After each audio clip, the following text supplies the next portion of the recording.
So look to the break of dawn, to the break of dawn. Stronger together now, we were never gone, gone, gone. Look to the break of dawn, to the break of dawn, my friends. Come on, come on, come on, light up the flame. You're gonna bring the light back, bring the light back, bring it right back. Bring the light back, bring the light back, bring it right back. Through coronas wide, supernovas die, fractured in the fateful fall of man. Feel the heart raging of a strength unseen. Unity will bring the upper hand. So look to the break of dawn, to the break of dawn. Stronger together now, we were never gone, gone, gone. Look to the break of dawn, to the break of dawn, my friends. Come on, come on, come on, light up the flame. You're gonna bring the light back, bring the light back, bring it right back. Bring the light back, bring the light back, bring it right back.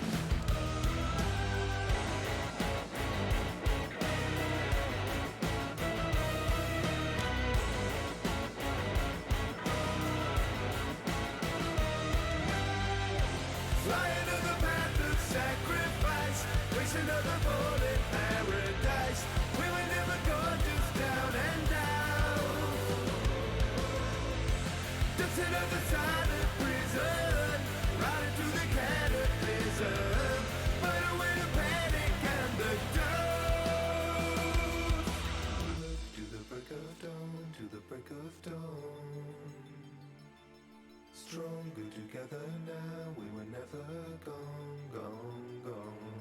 So look to the break of dawn, to the break of dawn. Stronger together now, we were never gone, gone, gone. Look to the break of dawn, to the break of dawn, my friends. Come on, come on, come on, light up the flame. You're gonna bring the light back, bring the light back, bring it right back. Bring the light back, bring the light back, bring it right back.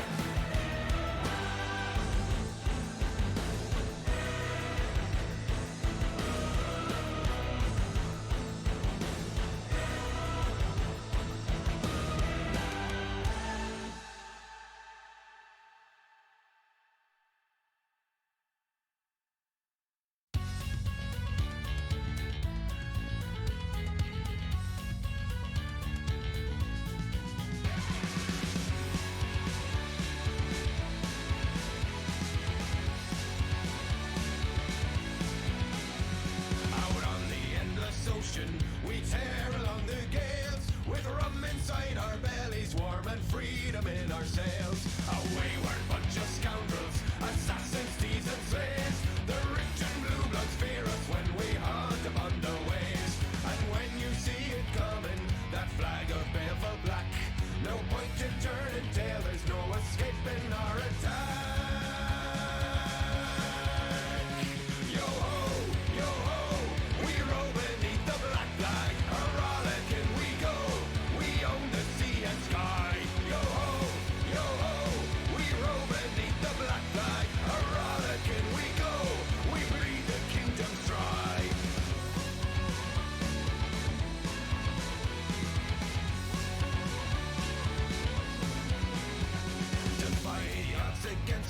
A pirate knows no fear. Our steel is ready and our retribution is severe. We plunder from the greedy with blood and with our steel. We rob the rich of their ill-gotten gain and make them kneel. Behold the ocean's mysteries, the tales of ancient deeds. We follow in the footsteps of a silent secret creed.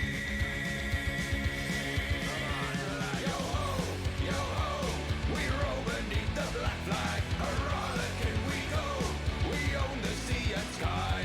Yo ho, we row beneath the black flag, heroic and we go.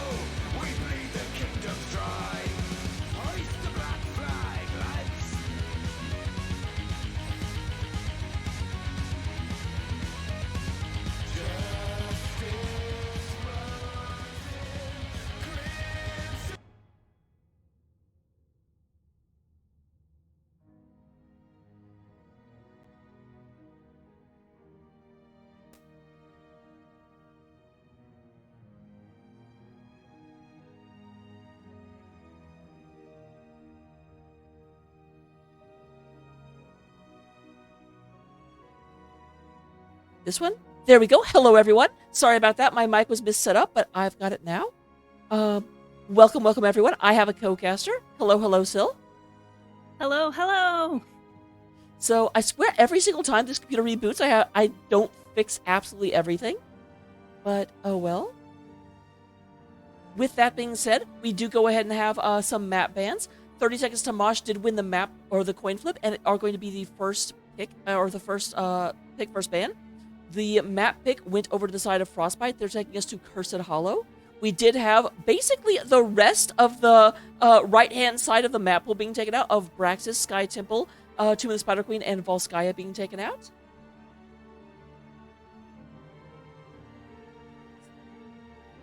So we'll be getting into the draft in just a second. Anything you expect to see on Cursed Hollow? This is a big map and one that doesn't really lead into double soaking.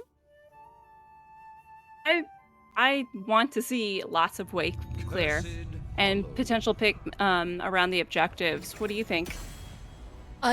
So very, very often I do see a lot of emphasis on the global heroes of this map. Dahaka gets picked up very, very quickly, as does Brightwing.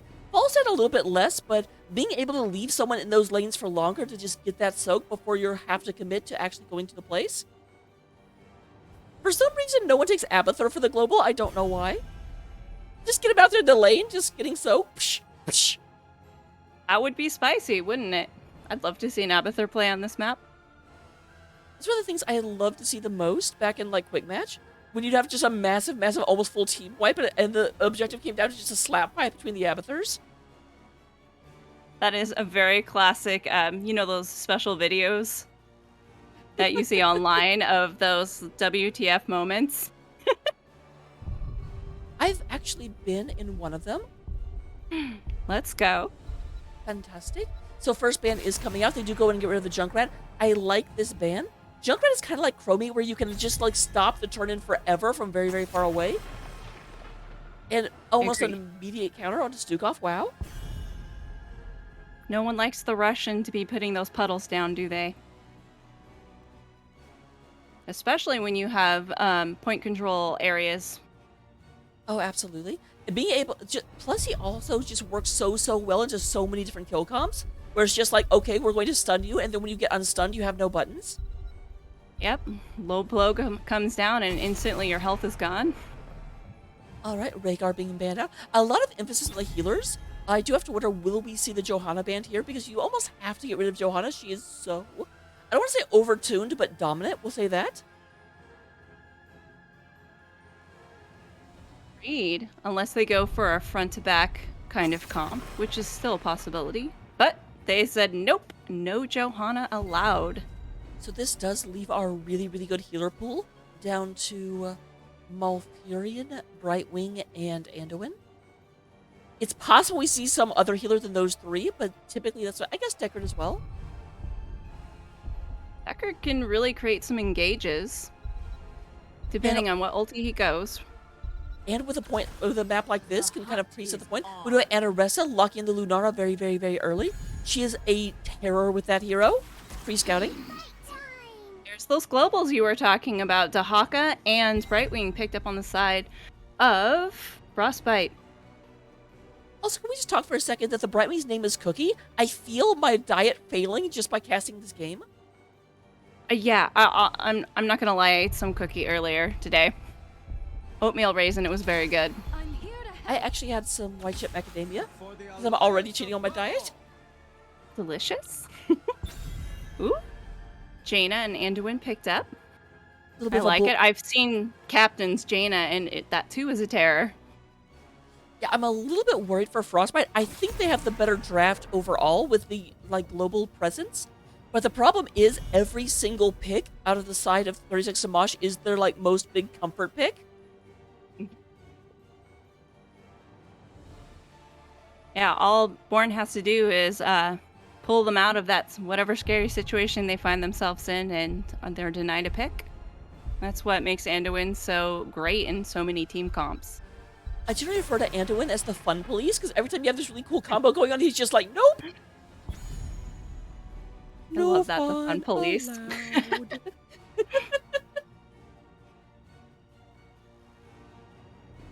We're going to have the ban on to some Diablo heroes. There, triple global coming out along with Varian. Varian you typically see as that counter to a Johanna play. Let's see, they're going for that lockdown. See a very, very obvious run in taunt comp. The one thing I don't like about this is Varian does have a very, very obvious play style. So if you can just knock him back when he tries to run in, you really, really cripple him. That said, For the frozen throne. Anubrak is a little bit, and I was gonna say with only a tank left, I don't. Usually you like hate that into like an Ariel where you just whip right back out every time he comes in for a taunt. But Anubrak can't really do that, and neither can Diva. I suppose he could save his Qs for the Varian if he's really being conservative with that. Ooh, I love seeing a Chromie. Will it be a time loop Chromie or will it be a Sans Chromie? Which do you prefer, Raka? Oh, that's a tough question. I prefer time loop in terms of playing. But on this map, with it being point control, I think having slowing sands and being able to just sort of like lock down one area of approach to the point is just too viable to pass up. Also providing some disengage earlier on in the game before Falstad gets that gust. There's not a lot of peel potential with Varian. He has his taunt, it's on a cooldown, but it can make it difficult to keep the enemy off your team at times. That is extremely true. All right, 1 second. Let me go and get the bets up, because I know there's people out there that just absolutely cannot go without gambling their points.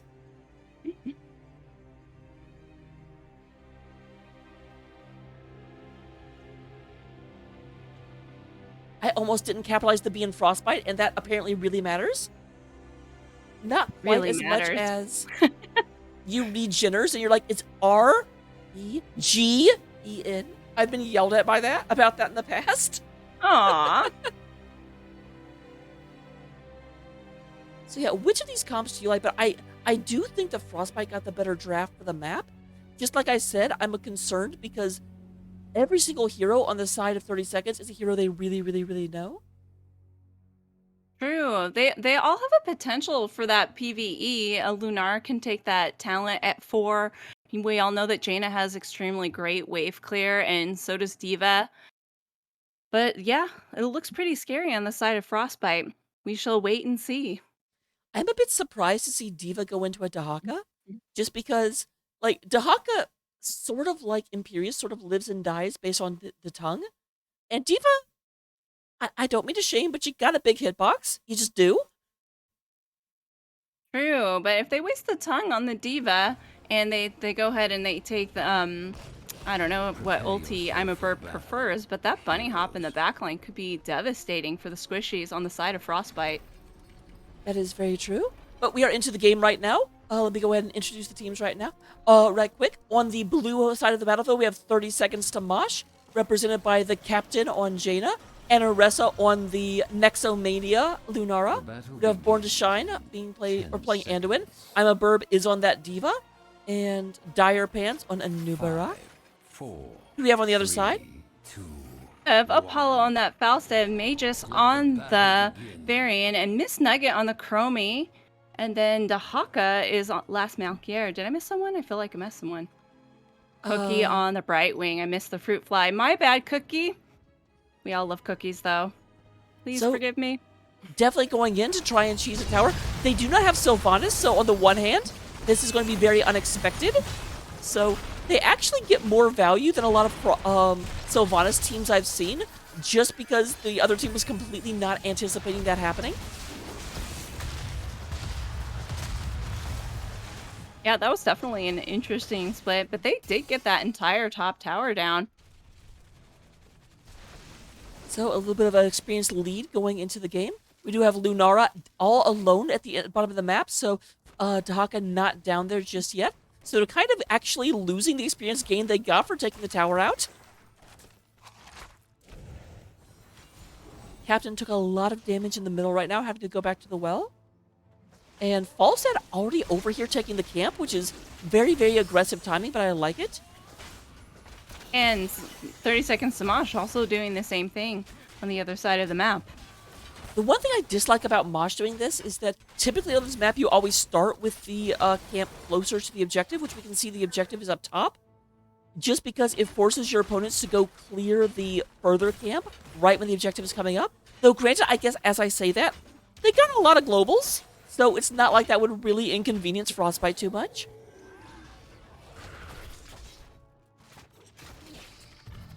We have an auto attack Falstad. They're going for blow up with this comp.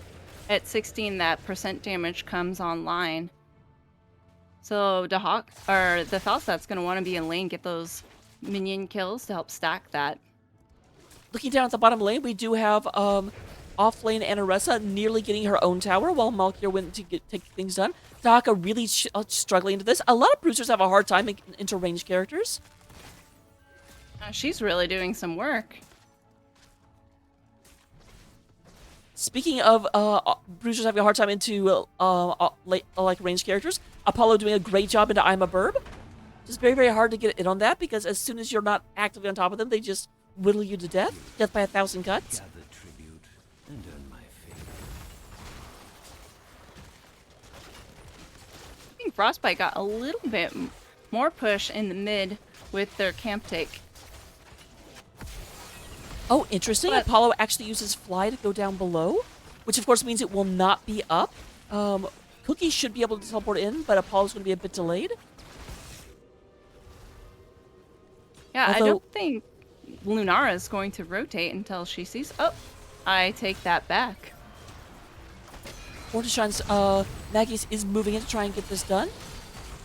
Falstad is not moving up towards the top, and as we already discussed, oh, nice zoning explosion. Bornstein trying to get this done, but Maggie is trying to... Nope, will not be able to. Did miss with the Lion's Maw. And Aresta gets here just in time to say, good job, guys!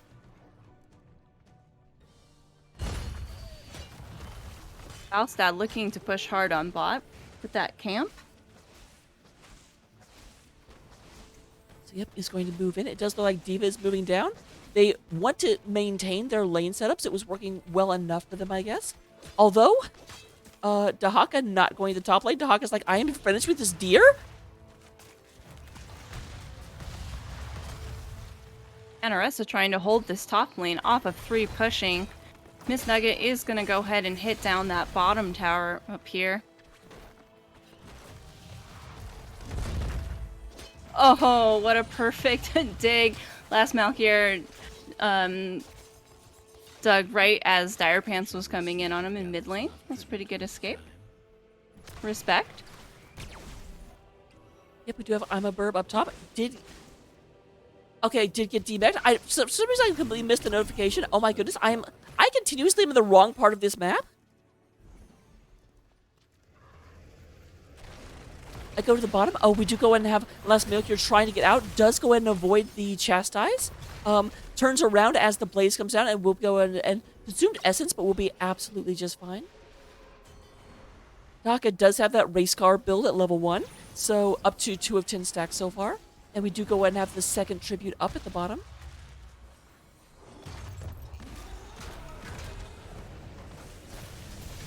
Oh, there comes the sands out from Miss Nugget. Oh, Cookie is taking Cookie a in lot of trouble? damage in the middle. Wow. And is that first blood out for the side of... Oh, and there's the trade. And Aressa goes down also. Yep, did go ahead and get licked on. Apparently, deer is really, really, really good for dinosaurs. Dahaka was very, very happy with that. Melchior does go ahead and take a nuke to the face, though, as I'm a Burb detonates the mech. And Apollo kind of in no man's land. We'll go ahead and get out of here. I'm a Burb right there in the middle of the team.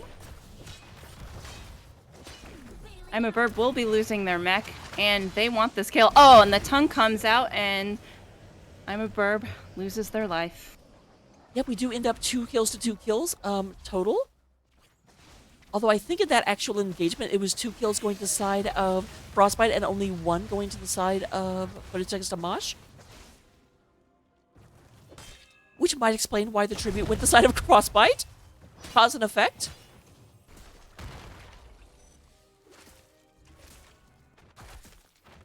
Melchior once again struggling into this Anoressa. Very low on mana as well, too. Last Malkier knows they have to back off. Just a little bit. It does look like the Lunara went for the blow-up pseudo-mage talent at level 10. And we also do go ahead and have the talents picked up, or the level 10s picked up for both sides. Light Bomb, Cocoon, Leaping Strike, Micro Missiles, and we don't know. Coming out the side of 30 seconds to Mosh. What about the other side? Oh, we have Blink Heal, Shield Wall, Mighty Gust, Slowing Sands, and Isolation on the side of Frostbite. Fantastic. Nothing super surprising out of that. I notice I'm a Burb is staying bot to pick up a little bit more soak because they're a little bit behind. But there is a fight. They might be giving this tribute just to catch up in some XP. And it looks like they're going to be able to do that. I'm surprised they went for the Cocoon and then didn't. Okay, that's a little strange that they gave it and then engaged after it was gone.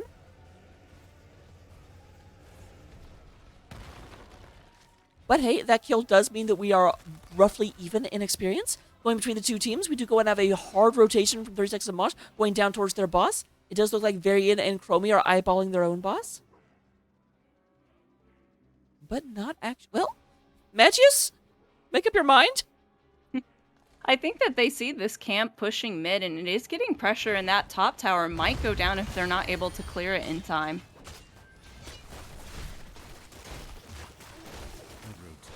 Malkir is going to scout this out. We'll see it. There is Dire Pants going in, but then they decide, nope, we'd rather have the boss than chase a Dahaka forever. There is a hard move to engage, but we'll not get there in time.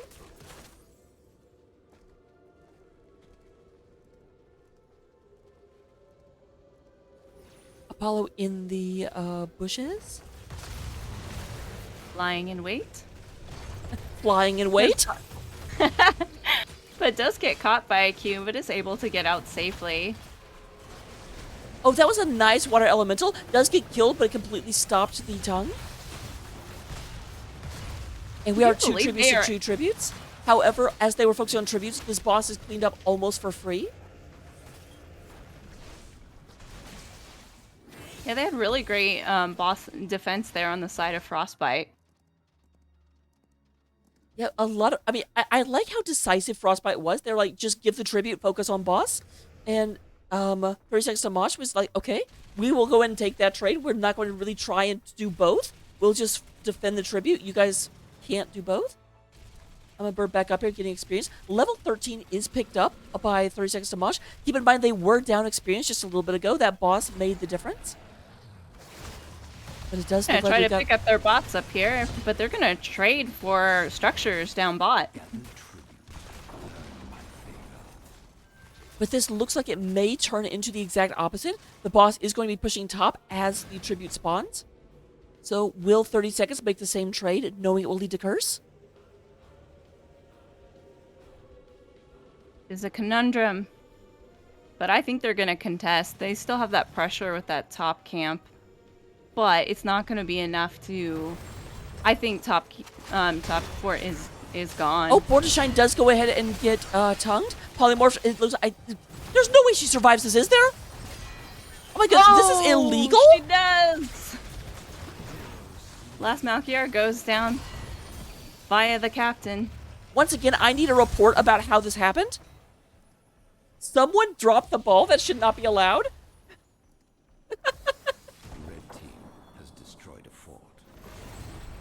That was... What interrupted Captain? I guess it doesn't matter. You shall know my wrath.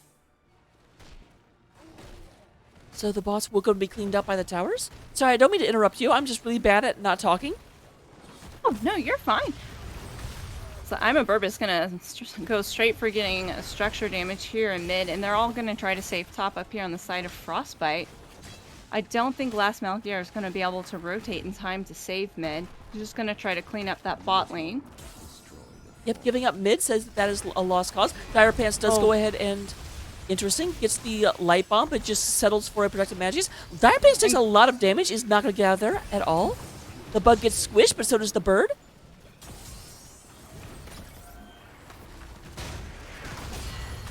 This is just absolute slaughter on the nature channel. Run, Cookie, run! Unsuccessfully. And we do. It looks like we've gone from animals to dragons as Brightwing goes down, and it looks like... Oh, no. I was going to say Chromie is the next one to go, and then Varian ruined my joke. The curse is over. big time stop coming out from the Chromie, but it is not enough.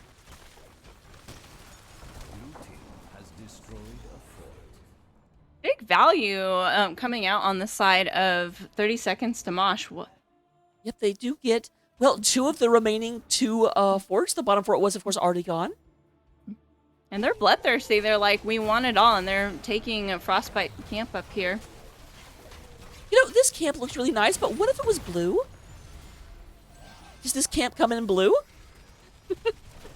30 seconds Mosh is like, yes, it does. Water Elemental coming in right away, but is going to be taken down by the side of Frostbite. They're going to use it. This is great pressure here, but we do have 16s coming online on the side of Frostbite. Let's see if this power spike will help enable some team fights. That Critterize coming out of the Brightwing is going to be very, very, very critical. Lowering the target's armor obviously just really helps. If we get one of those Dahaka tongues into Critterize, then Born should definitely die that time. This Oh, is I'm a burp. spicy play by I'm a burp. Oh, and she gets it. But there's... Oh, the tongue comes out on the Diva mech! And saved by Dire Pants. Well played on the side of 30 seconds to Mosh. What a play. Just imagine the terror of Dahaka when you tongue an exploding mech and you're just like, ah, and you're running and it's coming with you. It's the ultimate Pop Rocks.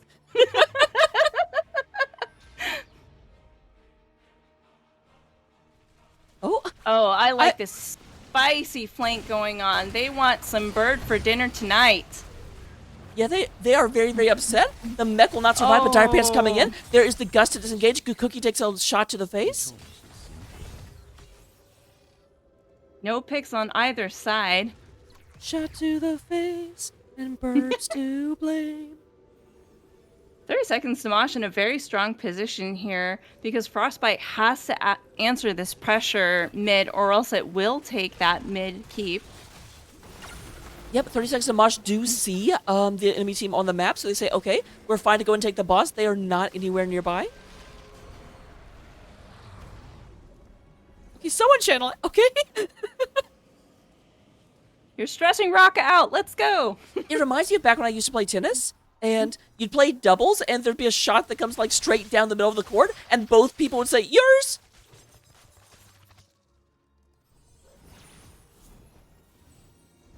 That's a really, really good observation if you play tennis. If you don't, you're like, what the heck is Rocket talking about? Are you talking about doubles? Yep. Specifically, I don't play tennis, but I would guess that you would have to have a partner to call a ball. Yeah, excellent defense out by the side of Frostbite here. They're able to burn it down. Chromie picking up those piercing cues. I do really like the way 36 to Mosh is macroing this map. Like, basically, they are controlling exactly where Frostbite has to go. And while Frostbite is having to respond to one threat, they just make another and make another and make another. Obviously helped by the fact that catapult pressure is building in every lane.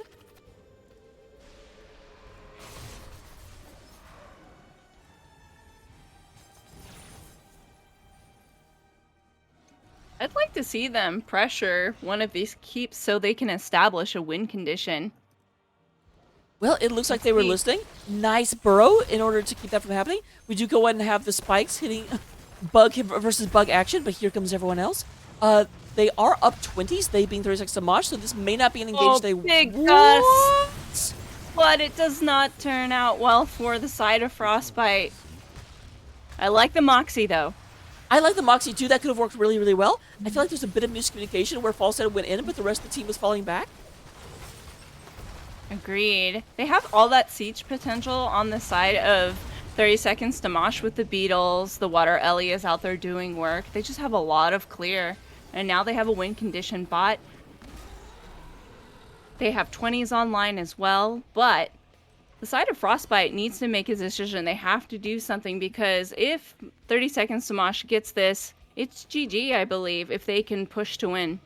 Because I don't think they'll be able to get 20s before Curse happens. It's a very, very rough situation because obviously you don't want to fight down 20s, but you're right. I think if you don't fight down 20s, it's almost impossible to survive this Curse. Dahaka and Brightwing coming in here and bullying a deer? 36 to Reported, Mosh PETA. ended up moving it down in order to get the camp, and then all the globals just came in for the other side. Oh, big light bomb coming out from Born to shine onto Cookie, and Cookie does go down with that big W from the Jaina.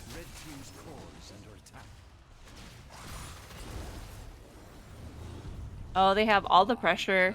Mid is going to go down from their camp that they have there. I'm surprised they are not all rushing. Go core, go core. I can just imagine the teams calling. It was those moments I Brightwing wish is we could down jump into still. team comms.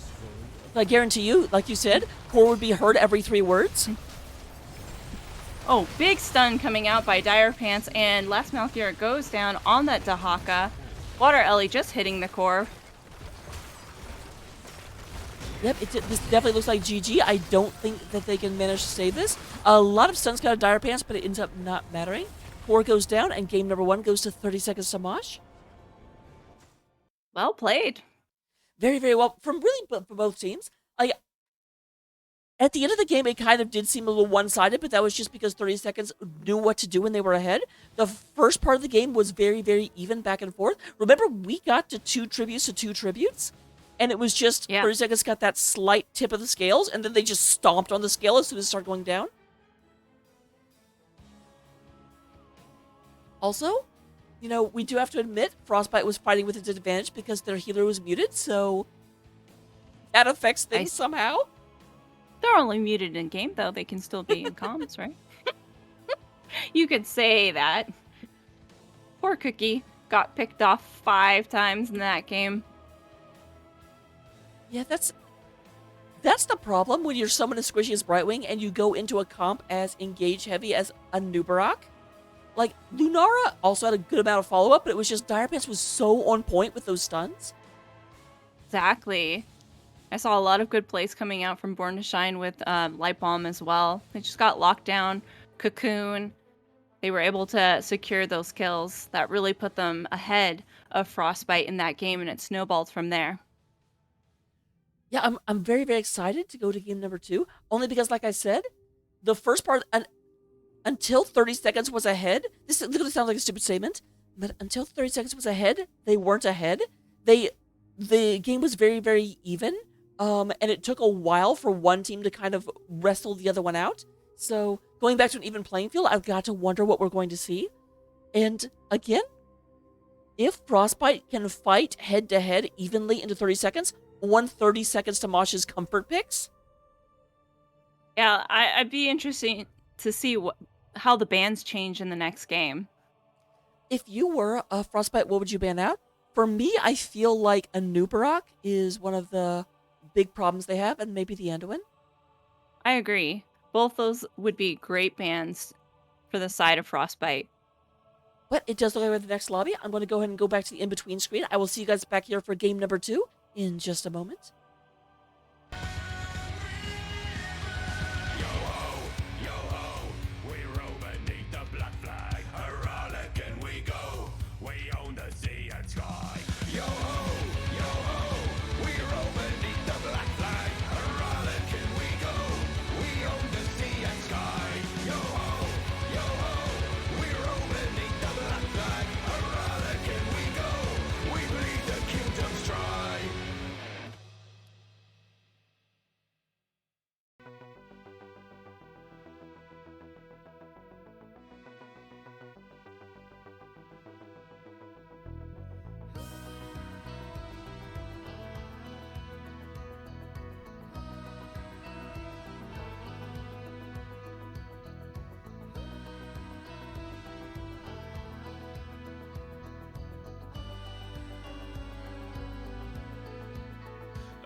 Shimmering,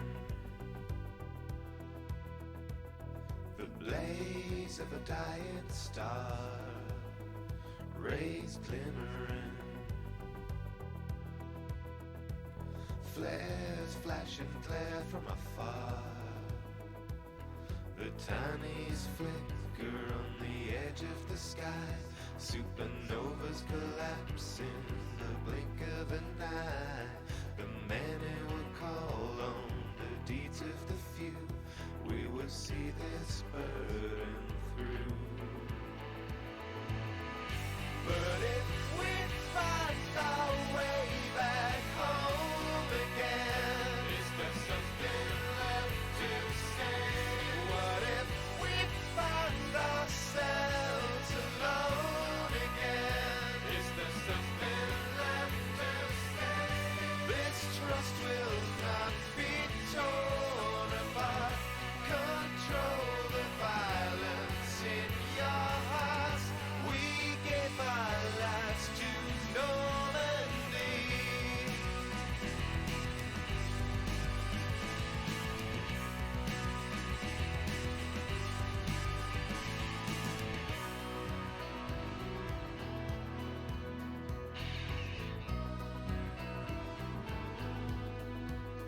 We've been breaking ground. We fought for the weak and the lost. They won't break us down. Welcome, welcome, welcome to Alterac Pass. Hello, everyone, once again. As you can see at the top of the map, we are at the top of the screen. We do have 30 seconds to Mosh up 1-0 over Frostbite. By the way, all of you guys in viewer land, why did no one bet at the last game? I said specifically you guys cannot help gambling, and then you helped gambling? You made a liar Cat out of me. reported.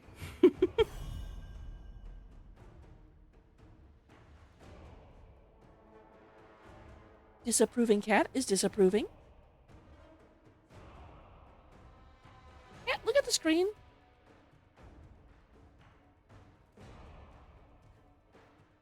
So this is interesting to me. Obviously we do have first pick going over to side 30 seconds to Mosh again, which means Frostbite did pick the map. So, or Frostbite, picked the map. And what I think is weird about that is that Alterac is very, very similar in the way you play it to Cursed Hollow, in that you don't have a double soaker. It's 3 different lanes, and you have to do it based on rotations. So, I'm curious why they would bring 30 seconds to Mosh here after losing to them on a map that's very similar. Interesting. I want to see what hero pools will come out on the side of Frostbite. Maybe they have something in their pocket, like a Hogger or anything else that will burn the boss really quickly. That is very, very, very true. Especially with also the Null camp. I wonder if either of these teams have a Hogger player. I can't figure Hogger out. I've tried. He's just out of control. Clearly, I honestly think that you have to understand, you have to have played a lot of Hanzo and mastered simple geometry in order to play Hogger. Yeah, getting those angles is not easy when you do your spin. The hunt is Lunar picked up with Anoressa again. These are She the does a lot exact of same bands damage. coming out, which Yep. I'm a little bit concerned. worried. Yeah. Like, Frostbite, if you give them the same draft on a similar map, is that old quote about you doing the same thing multiple times, expecting different results?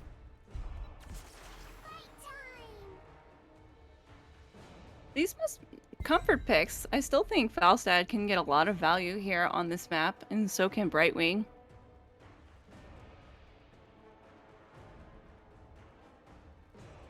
I'm just weirded out.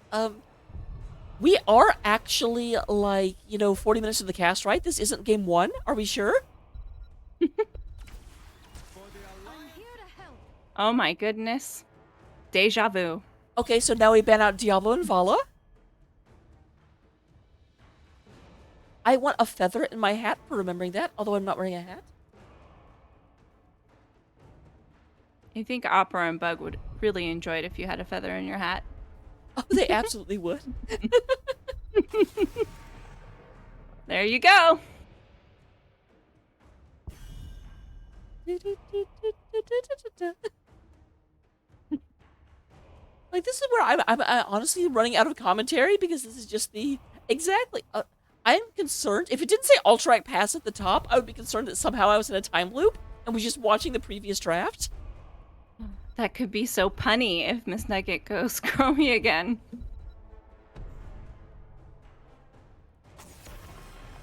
No Chromie denied, so you only get half a feather, Raka.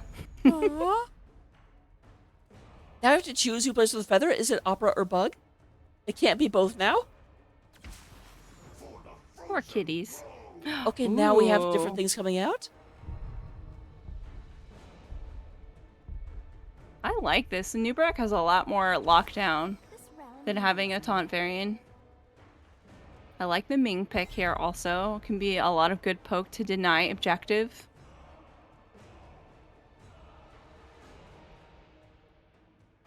I have to ask you, Raka, what kind of Ming player are you? What kind of Ming plays do you, or builds I should say, do you prefer? I hear a lot of argument about this actually.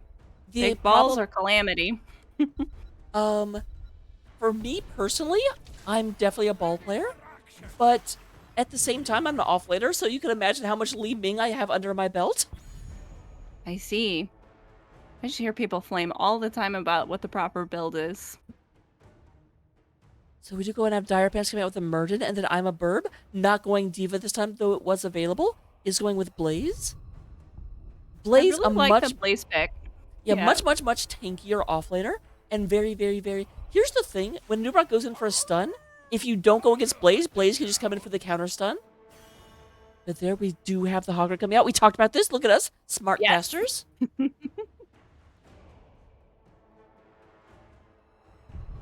So, once again, I do like the Frostbite draft. I do think the globals should make a big difference. But I said that last time, and we saw what happened in that game. So, do you have any thoughts as we move in? I think these particular picks with the Nubrak will give them a little bit more engaged potential than, like you said, having a taunt variant. It can be very telegraphed, and they were able to capitalize on it because they had so much lockdown on the side of 30 seconds to Mosh. Hopefully, this will be a little bit more of a stronger team fight for them than the last game. I do agree. One of my favorite things to say about Varian is that the big advantage about Varian is his kit is very, very simple, and so the rest of your team can kind of clue into what you're doing very quickly. The disadvantage of Varian is his kit is very, very simple, so the enemy team can clue into what you're doing very, very quickly. I want to see infinite spinning on the boss in those camps. That should be fun. And Dax says we're way smarter than him. Don't disagree, but that's Aw. very nice of you to say. But thank you, Dax. I am the best brat.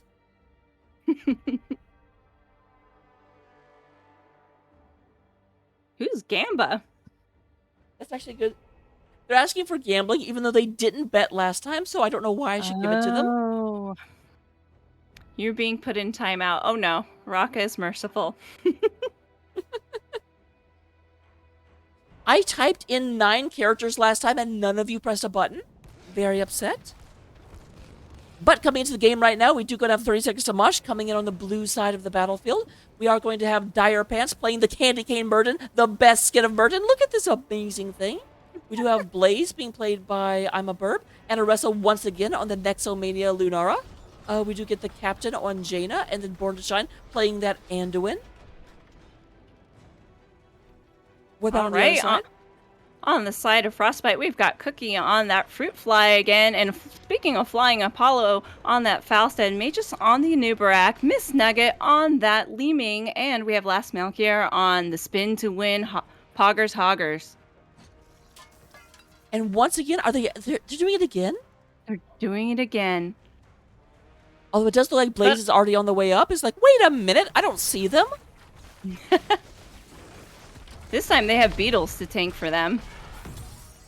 But they only get half the tower because I'm a Burb did kind of sense that coming. Dire Pants gets a nice hammer onto Falstad's face.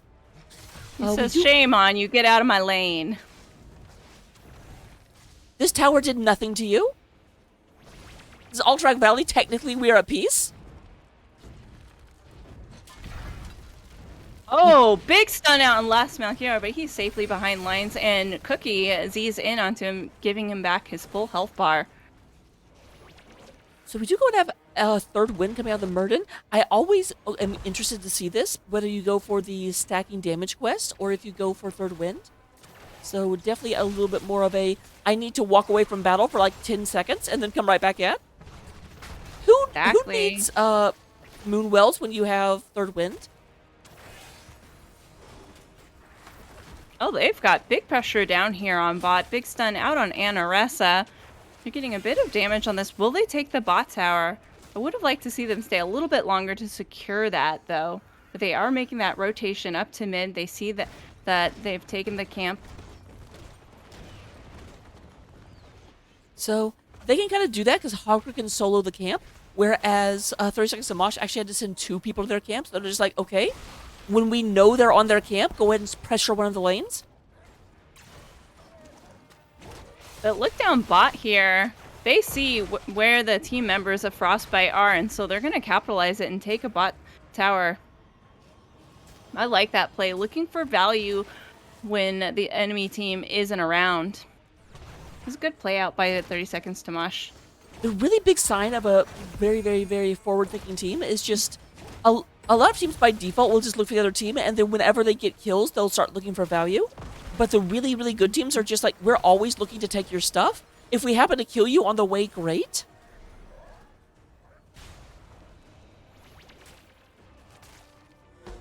Our scouts report that the Horde's keeping some of our soldiers. Dire Pants rotating top to give I'm a Burb a chance to Hearth back. No mana, no health. Apollo just chipping away, getting his Q stacks.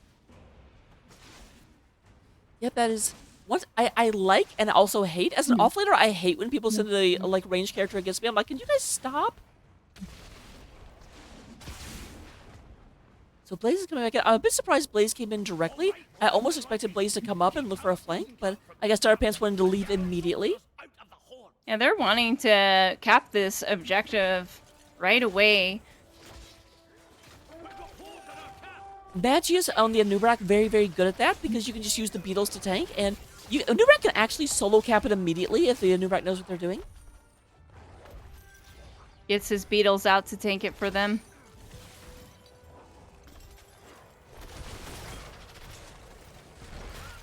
Did they really think we'd let them take out camp?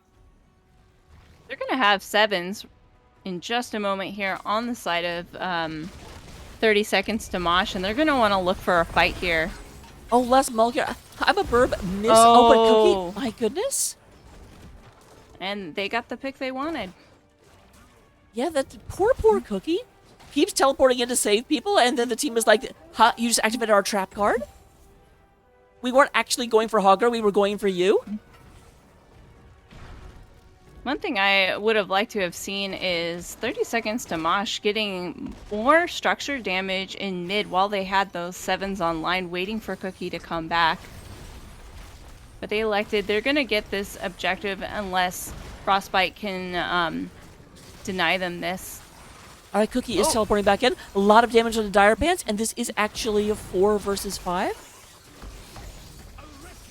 Captain taking a huge bit of damage and big ol' limbing ball to the butt. Does go ahead and just remove that.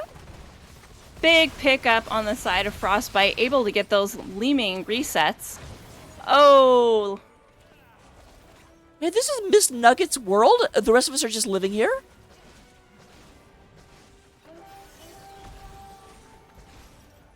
Also, just pay attention. They actually stopped 30 Seconds to Mosh's channel with 1.2 seconds remaining. Let's go. That's the sweaty game we wanted to see, right? Absolutely. I won a game 3. I'm very selfish. Both teams are picking up their null camp. I love this. Hot dog build on the Hogger. I'd never heard it called that. That's amazing. His little bombs look like hot dogs. Man, between Let's Cookie fade. and Hot Dog, you guys are just gonna make me so fat. Oh, big stun coming out. But the Chastise misses. Cookie is going to Z in, and Last Malkier is able to walk out of there safely. Also, Prostman, I'm very, very upset with you for I wanted that that joke is amazing and I'm mad I didn't think of it.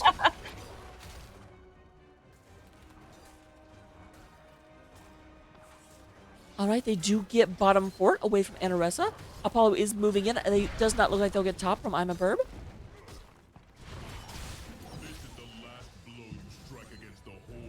I think they'll get a bit of structure damage here and then kind of back off a little. Both sides have their tier 10s coming online right now. Yep, it does look like the side of 30 seconds to Mosh does go with Light Bomb, Avatar, Leaping Strike, Bunker Drop, and Summon Water Elemental.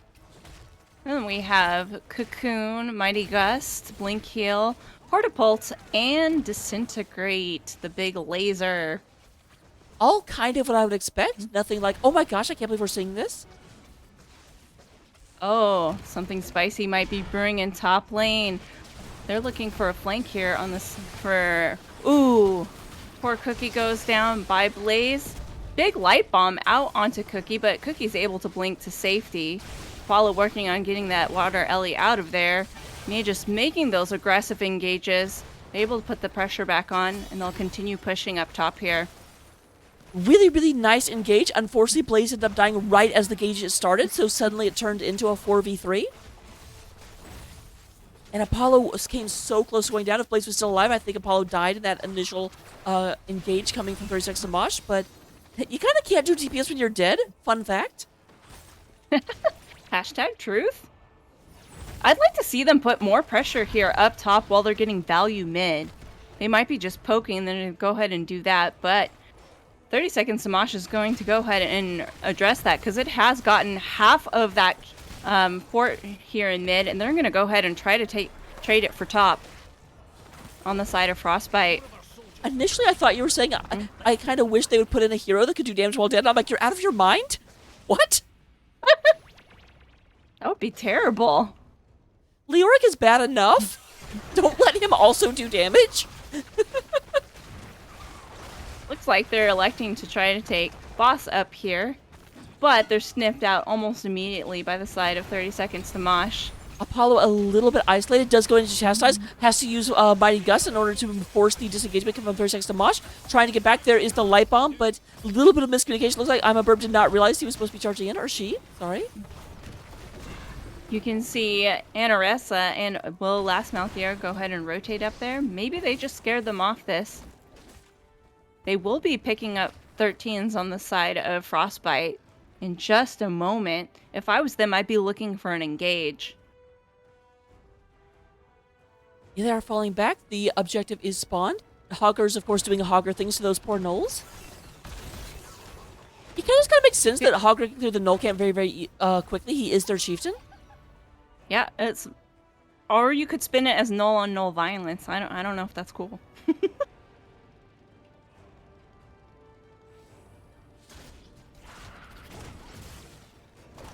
Alright, stun coming on to Magius. Nice Blaze delay from over the wall, but Jaina is not here, and Blaze can only do that actually pretty often.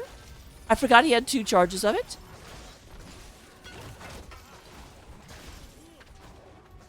He's going to be looking for a flank here as soon as he knows his team is in position.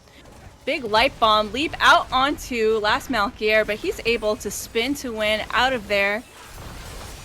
There's the Disintegrate coming out of McNugget. But there is... Anaressa goes in. A lot of damage onto the Nugs.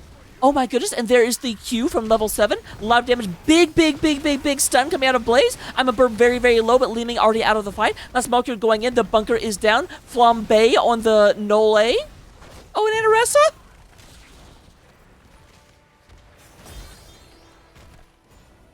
Anaressa? Our team likes to call it the homie bunker. I've you heard can that party before. and chill with your friends. Well, as chill as you can do while shooting flamethrowers. Exactly. Big W is coming out from the captain to delay this. Falstad putting a lot of pressure there just so they can try to get that channel. This is 4-on-4. Anaressa and Leeming are both back up and are on their way.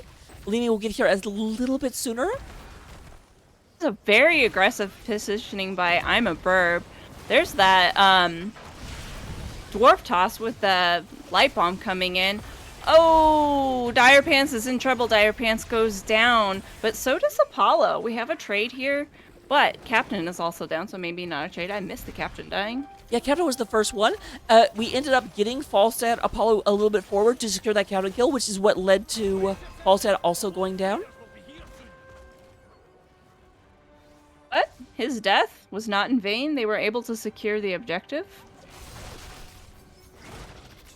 They still have a bit of time. They can push really hard before their the cavalry comes in to help them take down those structures. I know I say this a lot. Say what you will about Alliance versus Horde, but wolf riding orcs are just way better than ram riding dwarves. Yeah, it's actually pretty cool, right? I'll be the first to admit I was a dirty Alliance player, and even I will still say that.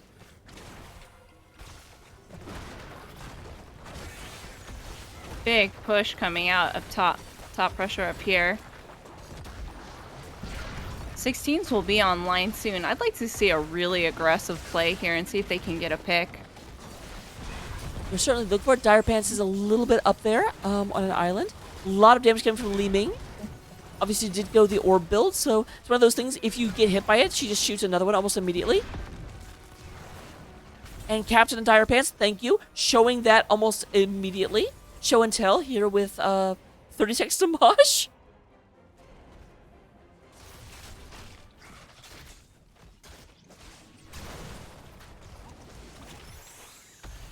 So we do go ahead and have, I like this. They do say, okay, the team went south to take care of this. Let's go ahead and try to take some structures. But Dire Pants is back out looking for an engage. And 16s are now online on the side of 30 seconds to Mosh. So same talent tier. Fun Police has been upgraded with this level 16. Is now able to deny Fun twice. Oh, my big goodness. engage by Dire Pants. They want blood. Big stun. Big gust coming out. All the R's are pressed. And no kills for either side. But my god, that was a 5-man light bomb. I forgot its name. It was very exciting.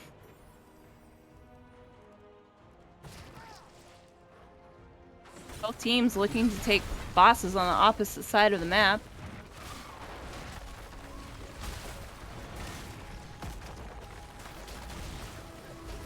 So this ends up working out very, very well, I think, for about as well as it could for 36 and Mosh. Like, yes, the boss is pushing their less defended lane, but at the same time, I kind of feel like that lane is about to go down anyway. Yeah, I think for sure they're securing this top keep. Yeah, they're not really trying to defend it. They're trying to get value down here, supporting their boss push. And there's Fun Police Anduin.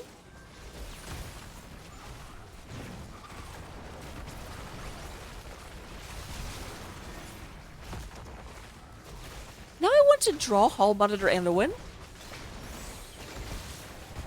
I better see that in the NGS forums. I mean, if I ever actually do it, there's a lot of things I want to do and I never actually do.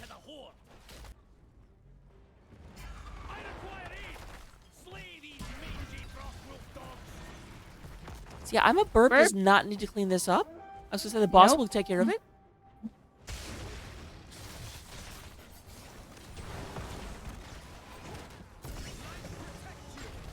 Oh, the light bomb leap in didn't quite connect. Maybe a little bit of a miscommunication on the timing. I'm a burp keeps turning around in. Oh, there's nice boot back. Did stop I'm a burb's engage. Dire Pants very, very, very low. Murden not able to. There is the pullout. Anubrak goes in. Anubrak looking for blood. There is the pull. Go in from Brightwing. Very, very healthy Frost. I think in 30 seconds to Mosh backing off is probably a good thing because Li Ming resets is a thing. Oh, Cocoon out on the Lunara. Are they going to capitalize on that CC? No, instead 30 seconds to Mosh is going to go in and 2 members on the side of Frostbite go down. What a big counter engage. That was amazing. Wow. What a turnaround. So I'm going to have to be a very, very mean main caster because you won't be able to see this, but I'm going to go back to the replay buffer. There is the pullout. Anubrak goes in. Anubrak looking for blood. There is the pull. Go in from Brightwing. Very, very healthy Frost. I think in 30 seconds to Mosh backing off is probably a good thing because Li Ming resets is a thing. Oh, Cocoon out on the Lunara. Are they going to capitalize on that CC? No, instead 30 seconds to Mosh is going to go in and 2 members on the side of Frostbite go down. What a big counter engage. There is the pull. Yeah, one might say that biggest bait of Anaressa's life, right? She was cocooned, the rest of the team moves in and does a counter engage. Yep, because the team of Frostbite was completely like, okay, here is our target, positioning for it, was not ready for the flank in from the side. Oh, and they do secure this objective. Also, level 20s are online for 30 seconds to Mosh. And Prosman does like point out that remember that first objective that 30 seconds to Mosh got within a second of completing? Sweaty game indeed.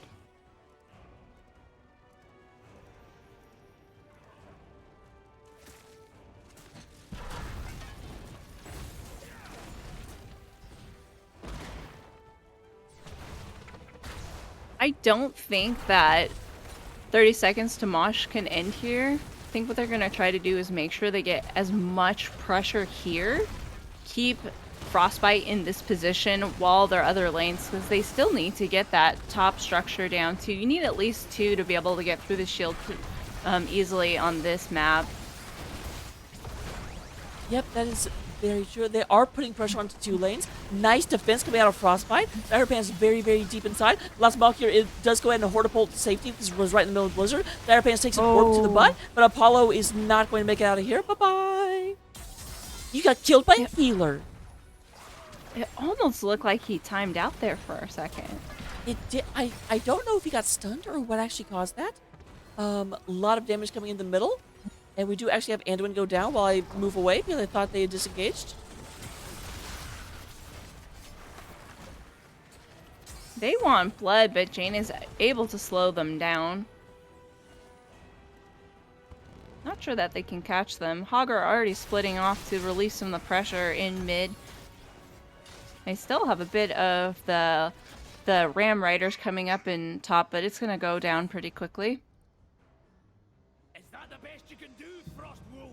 It won't be enough.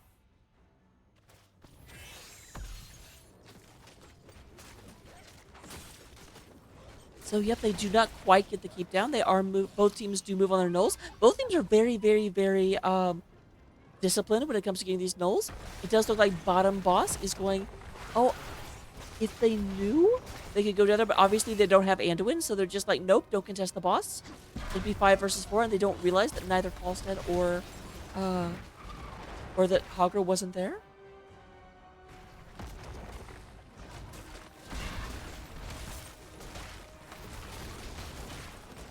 I think they're instantly backing, or at least Magus is.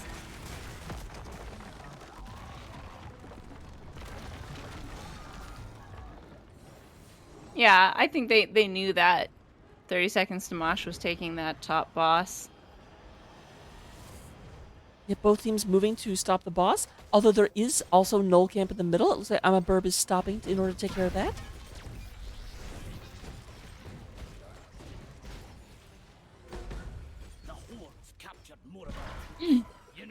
I just took a look at the 20s. No control on that Hogger. I want to see at least one no control fight.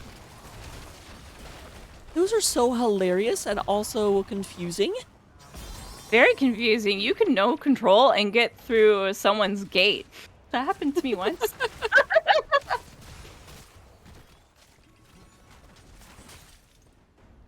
Yeah, I agree, Pat. Pat was saying wind tunnel's either going to lock down the win for Frostbite or throw the next team fight, question mark. Yeah, wind tunnel is one of the strongest ultis in the game, in my opinion. It's a huge playmaker if you can gust them into like a small area where they just can't move and just dump all of your damage there. Oh, Cookie getting caught out, rooted. Yeah. Oh there my it goodness. is. There's the wind tunnel, blows light bomb into the team. Homie bunker comes down. That means the Nugget does not have a reset. The tire pan's very, very, very low. This is 5v4 in favor of 30 seconds to Mosh, though.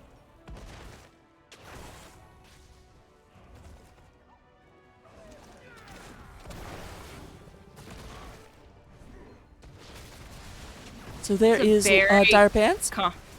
Be on top of Very Magius. confident jump in. Yeah. There's Lost Molecule goes ahead, and I don't know if that was no control or not, but definitely got into them. A lot of damage coming in. I'm a Burb says no. No hogs allowed. No hogs allowed. I like singing. Oh, my I think goodness. this nugget is going to go down from that poison damage from Lunara. 2 pickups for Anaressa, but traded for her life. Yep, we still do have an advantage on the side of 30 Seconds to Mosh, but they're so low. They're actually not fighting for it right now. They're resetting. They want to play it safe.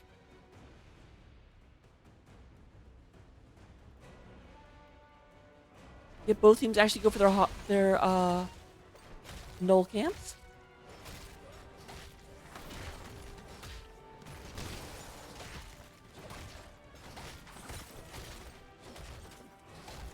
So much top pressure. Yeah, the Murden, or not Murden, what is his name? Vandar keeps being attacked. He does heal between the waves, but they just continue to get pushed in. Stun coming down, a lot of damage. There is the burrow out. Oh, Ooh. big lockdown from the Jaina. Life bomb going out, but it doesn't connect. Chest ice going out. Polymorph does go down. Dire Pants is getting pulled out by the Anduin. Lunar is not quite here yet. There's the Just no looking for control. another engage. Oh, big chastise, and last mount here is going to go down. So we do go ahead and have that Frost Wind Tunnel come out.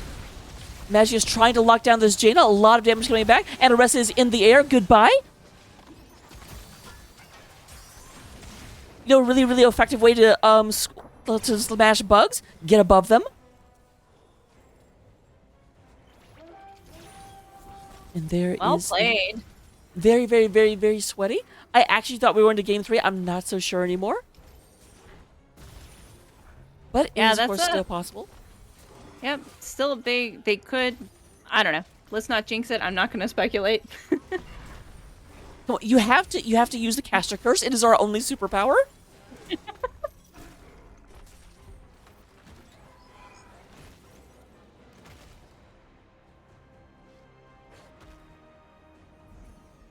All right, there is another engage happening up here. Born's trying to take a lot of damage for this Li Ming, but there came the big old burst damage. Oh, Cookie does flash out. There is another Blizzard to Apollo, a lot of damage, but the Gust will go ahead and clean that up. Oh.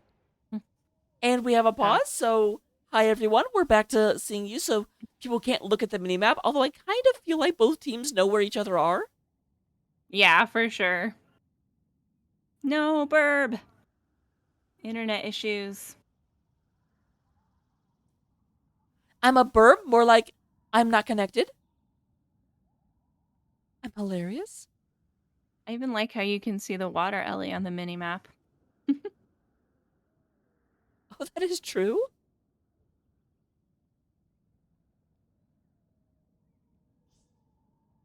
So, looking at stats while we're sitting here, actually, in terms of the heal off, there are 507 healings separating the two healers right now.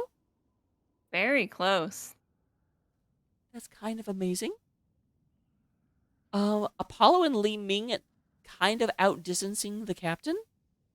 But at the same time, the numbers don't really make that big a difference because we've definitely seen the captain turn it on when they needed to. And you just see Brightwing's entire health bar turn red out of nowhere. Yep. Lots of soap coming out from the blaze. Oh, Roberto is complimenting my goth look. Wait.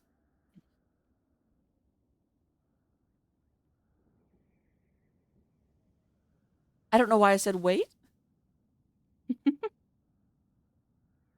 We had to say wait because Dax said his heart can't take it. So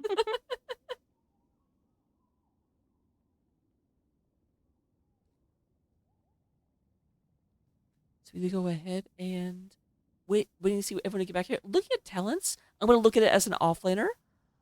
Blaze, let's go and drill and shrimp pack. I like that. Interior Gauntlet's interesting. I don't feel like this is that big a wave clear map. It's still in my opinion, it's the PvE talent that you take if you're offlaning with Blaze, and it is really valuable. You can wave clear really well with Blaze when you take that talent. Oh, absolutely. Normally I see it on more wave clear focused maps like Infernal Shrines or Tomb of the Spider Queen. I don't usually see it here, but granted, I'm not a Blaze main. Yeah, Blaze has a lot of flexibility in his builds for sure. For instance, his 7 here, definitely he's thinking about that spell power coming out from the Leeming and the Falstad. Lots of Q stacks for Falstad here. I like to see that. Yep, currently up to 116. Hogger's sitting at 52 stacks of Journeyman Cooking.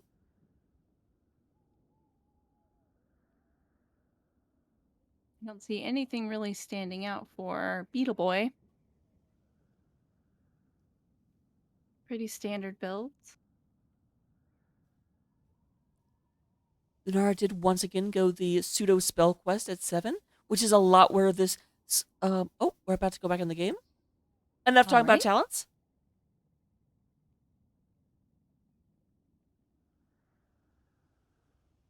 Also, to answer your question, I need to look at this. I don't think there is a way to have the replay play the original game audio because it also captures what I'm saying. So I can't talk about it. That was asked about earlier, in case you're like, what the heck is Raka talking about? So a lot of attention being paid to mid lane. Bottom lane is already clear. And of course, top lane has to fight through the entire lane to get here, so... Yeah, I think 30 ooh.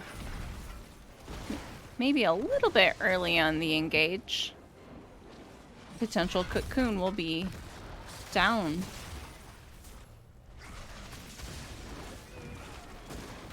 Yep, they won't have that. There goes a very, very, very quick melt. And now the boss is down to 20% damage reduction as they start to move in on that. There is the engage on Magius. Goes in, going ahead and getting Captain very, very, very low. Captain does get healed up. Magius is in the middle. There is the spin. Light Bomb comes out. Magius has no health left. Look at this. Look at... I'm a burb. They were all the way in the back and got away with so much. I'm impressed. And he just jet propulsions out. Captain... Oh, and there it is. What a sweaty game. What do you think, Raka? I mean, I wanted a game 3, but I can't complain about that game 2. That I said I wanted to see what happened when the playing fields were even, because Frostbite can definitely claw their way and fight on an even terms with 30 seconds, and that's exactly what we saw. They kind of had the lead up until they abruptly didn't. More sage wisdom from Raka. I think there might have been some miscommunications with how they were engaging into the enemy team, and it just got turned around on them. 30 seconds to Mosh looking very polished with their team fight picks. Let me go ahead and right quick see if we can set up an interview.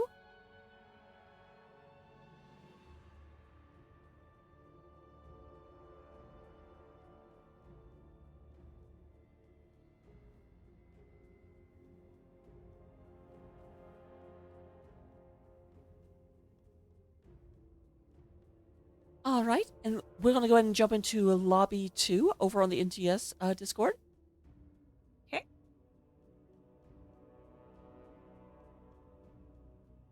So while we wait to see if anyone joins us, that was an incredible game. I really feel... Oh, we have several people. Hello, Born to Shine. Hello, Captain. Hey. Hello. Congratulations on your win. Thank you. Thank you. The last one was super sweaty. Like, I do need that second shower. I shouldn't have jinxed myself at the beginning of all this. Should not have said anything. I was definitely anticipating a game number 3, and then you guys managed to claw a slight edge that you just chiseled out into an entire platform to launch yourself to victory. I'm proud of that analogy. It was I was all just gonna say, part love of the it. plan. The sweaty plan. So, first of all, kind of a gimme question, but Are you guys okay? Does your heart need time to calm down? I've got a double Negroni, so I'm doing pretty good right now, actually. And I'm on my second glass of wine, so yeah, we're calming down. We're good. We're good. But that was really well played by Frostbite. Honestly, both of those games kept us on our toes. Those were awesome games. Okay, do you have to Yeah, add that's a fun team. second glass of wine for the night, or did you just like down one right before the interview? No, this is for the night. This is over the course of the whole evening. Some people may play better under the influence. I do not. So tell me, is there a play there that you really enjoyed? Like your favorite play there? There were multiple light bomb jumps that were just fantastic. My personal favorite play was the Waylay body blocking for Anduin in the first game. Yeah, I'm never gonna live that one down. I had quite a. I'm pretty sure the word illegal came out of my mouth whenever that happened. Yep. Mm-hmm. Absolutely. Did I deserve that? No. But Welly saved my life, so Welly MVP, absolutely. Waylay is best boy, yeah. So, going back to game number 1 onto Cursed Hollow. So, first of all, how confident were you going into Cursed Hollow? Because I kind of noticed that pretty much every pick I saw you guys get was a comfort pick. I mean, yeah, I would say like, yeah, we were all on comfort heroes. I think everyone in Divi is fairly familiar with our pool by now. But I mean, just like all the other maps, we've been practicing, working on strategy on that map, just like with all the others. So, again, getting us on our comfort picks, going into what we've been practicing. Yeah, I mean, I would say that we were feeling pretty good. There's never anything wrong with taking comfort picks all the time. I mean, I'll play Jaina forever, so it doesn't really matter what map we're on. But it felt really good. Like we always plan to go in knowing that the opponent is going to be playing at their best, and we're going to bring whatever we can to the table, and that's comfort picks. So I would also like to make the clarification though that Cap is not a Jaina player. Cap is a Welly player. There is a difference. best boy. I do have to ask, Cap, were you at all concerned picking Jaina into a team like Frostbite, where they seem to have a natural ice resistance? No, I mean they just needed to chill out a little bit, Well played, well played. Oh God. Been waiting for a setup like that all night. No, Jaina's just a really strong hero right now. I'm never really worried about bringing in or anything, to be totally honest. There's very few times where it's solely the fact that it was just a hard counter to Jaina that's the problem. Usually it's the hard counter to Cap that's the problem, which, positioning is not my friend. So it did feel like game number 1, they were a little nicer to you in that their engage was very, very reliant on the variant, and you were able to sort of sidestep that. Game number 2, they took your Nubrak away, and that really, really seemed to punish some of that positioning you were just talking about. Particularly in the early game. Can you tell me about the moment where you ended up getting that engage after Anaressa got cocooned? Like, what were team what were comms like? I can speak, I promise. I have the memory of a goldfish, so I do not remember this moment. Comms, it's always important to remember that in this game, like only one team fight, like all it takes is one team fight to turn the whole thing around. So even if you're on the back foot, if you can get one really good engage, then you can turn the momentum for the entire game. So even when we play from behind, we try to keep comms positive, we keep them clear, we keep them upbeat. And again, keeping in mind that like, hey, all we need to do is, get one good pick, one good engage, one good piece of macro, and we can turn this whole thing around. So yeah, comms were hype but clear, and once we got that engaged, we were able to kind of reset ourselves a little bit, and like you said, get that little like nook we needed to continue playing the game. So after you did turn that fight and started to push it back, There were several times where during that game where both teams it was interesting because in game number 1 there were a lot of fights around the bosses. In game number 2, other than very, very early at top boss, it seemed like both teams kind of had a mutual, you know what, we'll just split up, both take a boss, and then meet later. What what lets you decide when to contest a boss and when to let it go? Um, they they had a team that was very much when we kind of had to learn this slowly throughout the game. But it was very much you can't fight them in tiny choke points, or really anywhere that has like too many walls. With the Ming Orb resets chunking us and the Falstad and the Anubarak and the Hogger, they were just able to really control and zone really well. So if they came in, it was pretty much you just have to go and come into an area, come at them from an area that's more wide open.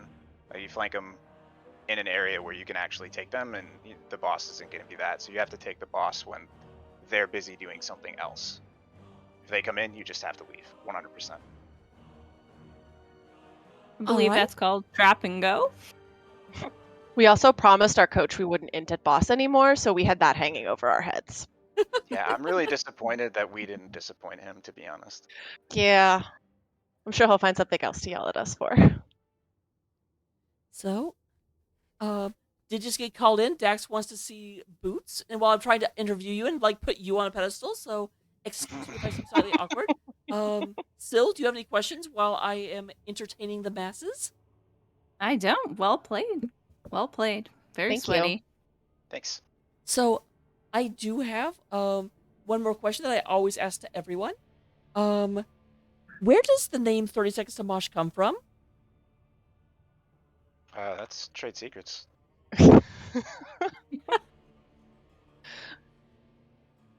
I'm actually still I- wearing my snow boots today. That's sorry.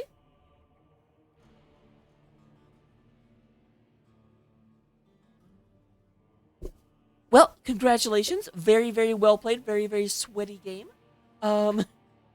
Again, enjoy your. Normally, I say enjoy the post game celebration, but it sounds like you'll all be going to possibly separate showers. I don't know. You know, Trade that'll secret. be a trade secret too, whether or not it's one big shower or separate showers. We'll leave that to everyone's imagination.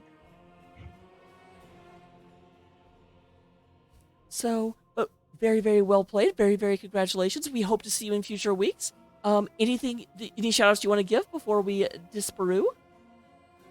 Cap, you want to do the shout outs? Sure. First of all, shout out to Frostbite. It's always really fun playing into them. We've been playing against them since like RCL, and really cool to see them grow and come into NGS, and they're always a ton of fun. Next would be out to our coach, Scott, for putting up with all our crap, and giving us advice and hanging out with us and telling us how we need to stop inting at boss. You guys for casting and co-casting. It's really, really great of you to pick it up. I always love having Raka cast to watch the next morning after when I do the reviews. And shout out to the team. I'm really proud of the play that we had tonight, and it was a ton of fun. And I think last would be shout out to my wife Lizzie, who, if she's listening, I love you and thank you for watching.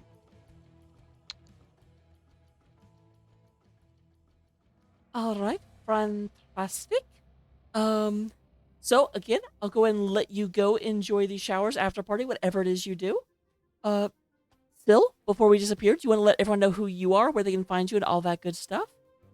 Hey, I'm Syl, and I'm actually casting a game tomorrow night. My Twitch handle is Coffee with Syl. I'm casting in Div C teams. It'll be exciting with my friend Dudettes. Get a chance, stop on by, say hello. And as for me, I'm Raka. If you don't know who I am, I don't know how you ended up here. You can find me on Twitter at IraCaf2. You can find me on Twitch right here. And I do a lot of casting. I do a lot of other playing as well. Just look at the stream title. If it starts with the word cast, it's a cast. If it starts with the word play, I'm playing a game. I know high-level concepts here. But thank you very much for being here. We're actually going to go ahead and raid over to Valkyrie Warrior, who is also a NGS player. I don't know if she has an NGS match right now. I don't think she does. But regardless, no other NGS matches are going, so we're just going to find one of my hero's friends, and there we go.